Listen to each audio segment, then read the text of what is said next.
G'day guys, Jamie here again. So what we're going to do is just a quick video here of how to put a SIM card in the actual drone. We do recommend now, it is best if you do have a SIM card to put it in the drone, especially with these P150s.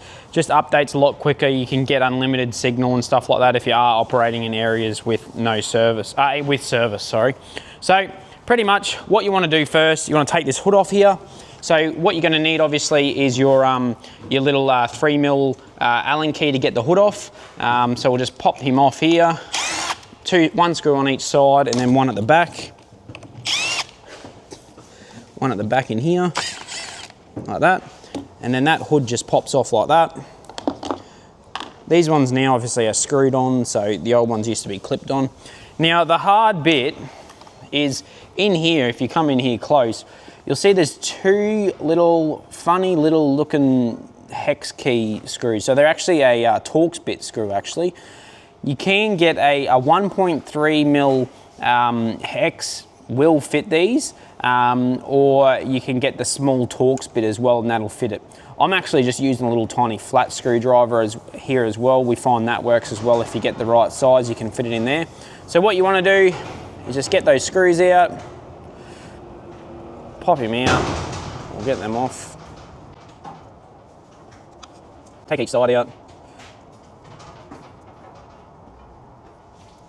Like that, pop the cover off. You'll see in here, this is the SIM card slot. So what you want to do is press this one here out. There will be a SIM in there from factory.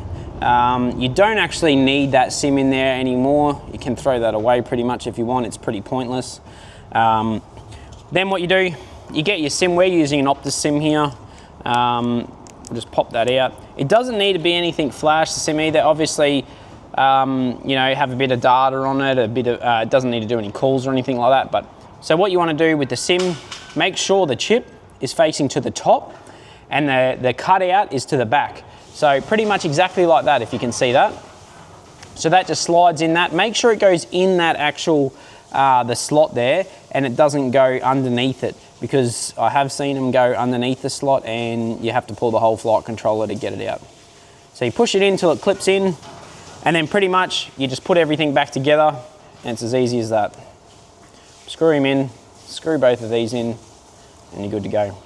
Just like that. Righto. Very good, thank you.